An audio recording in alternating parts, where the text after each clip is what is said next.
एक ऐसा व्यक्ति जो बचपन में अखबार बांटने जाता था, जिसके पूरे परिवार ने अपना पैसा और धंधा खो दिया, वो व्यक्ति भारत का राष्ट्रपति बना और मिसाइल से लेकर सैटेलाइट्स तक लॉन्च किए। ये है एपीजे अब्दुल कलाम का पूरा नाम अवुल पाकिर जैनुल अब्दीन अब्दुल कलाम था। उनका जन्म 15 अक्टूबर 1931 में रामेश्वरम में हुआ।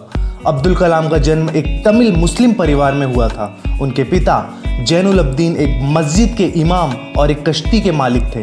कलाम की माँ आशी अम्मा एक हाउसवाइफ थी। उनके पिता के पास जो नौका थी, उससे वो हिंदू लोगों को रामेश्वरम से धनुषकोडी और धनुषकोडी से वापस रामेश्वरम ले जाते थे। कलाम के 3 बड़े भाई थे और एक बहन थी। वो अपने बड़े भाइयों से बहुत जुड़े हुए थे और वो अपनी पूरी जिंदगी उनको थोड़ा थोड़ा पैसा भेजते रहे। कलाम अपनी सरल जिंदगी के लिए जाने जाते थे। उन्होंने कभी टीवी नहीं खरीदा और उनकी आदत थी रोज सुबह 6:30 से 7 के बीच उठना और रात को 2 बजे तक सोने की। धर्म और आध्यात्मिकता उनके लिए बहुत मायने रखती थी। यहाँ तक कि उन्होंने एक किताब भी लिखी जिसका नाम था transcendence.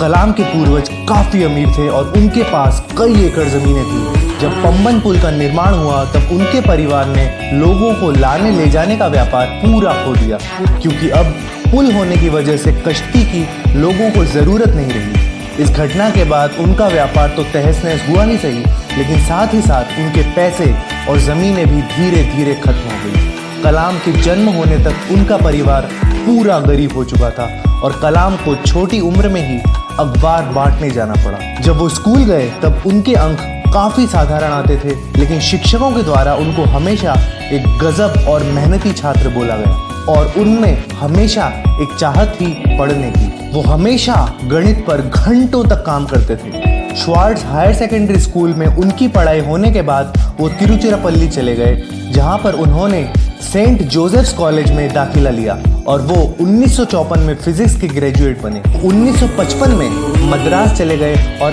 Aerospace engineering Madras institute of technology से उन्होंने की। जब वो प्रोजेक्ट पर काम कर रहे थे तब उनके कॉलेज के एक अध्यक्ष ने उनकी प्रगति देखी और वो उससे बिल्कुल प्रभावित नहीं हुए और उन्होंने कलाम को बुलाया और बोला, अगर तुमने 3 दिन के अंदर अपना प्रोजेक्ट पूरा नहीं करा तो तुम्हारी स्कॉलरशिप वापस ले ली जाएगी। कलाम को इंडियन एयरफोर्स ज्वाइन करने की बहुत इच्छा थी, लेकिन वो सिर्फ एक पोजीशन से रह गए। वो 9वें स्थान पर थे और सिर्फ 8 पोजीशंस खाली थी।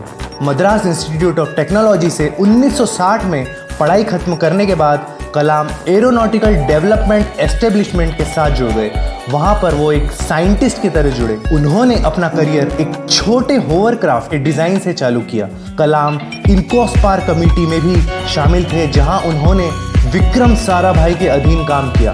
विक्रम साराभाई एक बहुत ही जाने माने स्पेस साइंटिस्ट थे।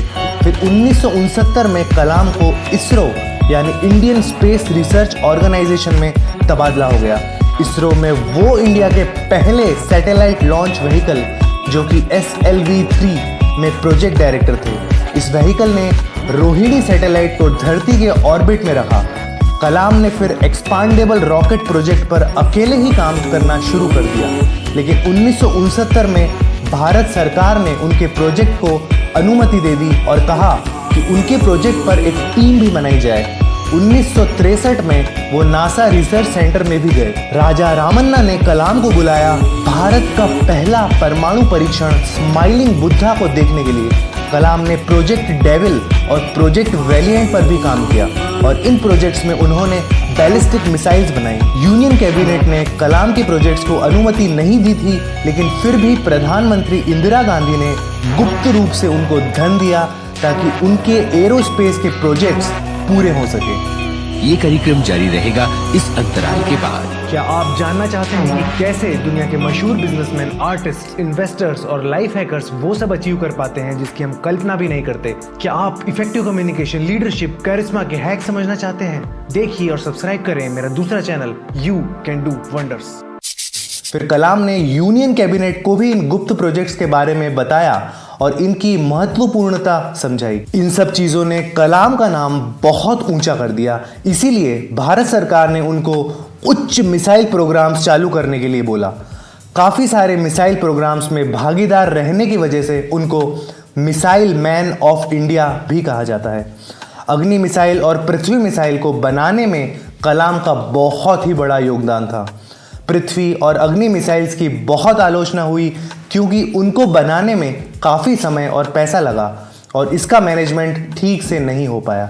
1992 से लेकर 1999 तक वो चीफ साइंटिफिक एडवाइजर रहे और इस दौरान पोखरण 2 न्यूक्लियर परीक्षण भी किया। इस न्यूक्लियर परीक्षण ने मीडिया में कलाम का नाम काफ़ी ऊंचा कर दिया था, लेकिन साइट के डायरेक्टर के संथनम ने कहा कि थर्मोन्यूक्लियर बॉम्ब का परीक्षण अपेक्षित परिणाम नहीं दे पाया और ये एक असफल घटना थी और उन्होंने कलाम की आलोचना की और कहा कि जो उन्होंने रिपोर्ट दी है वो गलत है।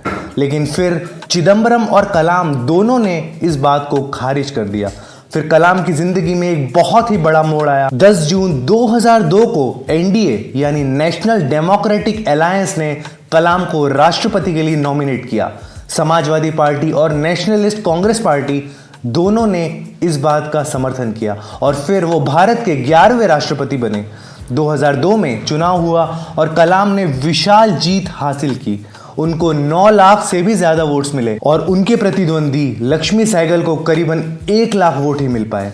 ये जीत बहुत ही बड़ी जीत थी। कलाम को भारत का सबसे बड़ा सिविलियन सम्मान भी दिया गया, भारत रत्न। भारत रत्न के साथ साथ उनको पद्म विभूषण और पद्म भूषण से भी सम्मानित किया गया। जब तक वो प्रेसिडेंट बने रहे तब तक वो लोगों के प्रेसिडेंट के नाम से प्रचलित हुए। जब उनके 5 साल राष्ट्रपति के तौर पे खत्म हो गए तब उन्होंने अपने वापस राष्ट्रपति बनने की इच्छा प्रकट की, लेकिन ये बोलने के 2 ही दिन बाद उन्होंने फैसला लिया कि वो प्रेसिडेंशियल इलेक्शन में खड़े नहीं होंगे। इसके बाद वो शिलोंग, इंदौर और अहमदाबाद के IIM के विजिटर प्रोफेसर बन गए। वो Indian institute of space science technology Thiruvananthapuram के चांसलर बने और अन्ना यूनिवर्सिटी में एरोस्पेस इंजीनियरिंग के प्रोफेसर भी बने और भी उन्होंने कई इंस्टीट्यूट्स ज्वाइन किए। 2012 में भारत के जवान लोगों के लिए उन्होंने एक प्रोग्राम बनाया, what can I give movement. ये प्रोग्राम भ्रष्टाचार को खत्म करने के लिए था। कलाम ने काफ़ी सारी बुक्स भी लिखी जैसे India 2020, wings of fire, ignited minds और ये सारी बुक्स काफ़ी पॉपुलर हुई। 27 जुलाई 2015 में कलाम शिलोंग चले गए जहां पर उनको क्रिएटिंग अ लिवेबल प्लानट अर्थ पर लेक्चर देना था। ये लेक्चर उनको IIM शिलोंग में देना था। जब वो सीढ़ी चढ़ रहे थे तब उनको कुछ बेचैनी सी हुई और ऑडिटोरियम में जाने के बाद उन्होंने थोड़ा आराम किया। 6:35 पर लेक्चर शुरू होने के सिर्फ 5 मिनट ही हुए थे और वो गिर गए। उनको फिर बैथनी हॉस्पिटल में भर्ती कराया और वो 7:45 पर दुनिया छोड़कर चले गए। उन्होंने अपने आखिरी शब्द श्रीजन पाल सिंह से बोले। उन्होंने कहा, funny guy, are you doing well? APJ Abdul Kalam सबके लिए एक प्रेरणा का स्रोत। कहानियां, ये कहानी अपने फ्रेंड्स के साथ शेयर करना ना भूलें।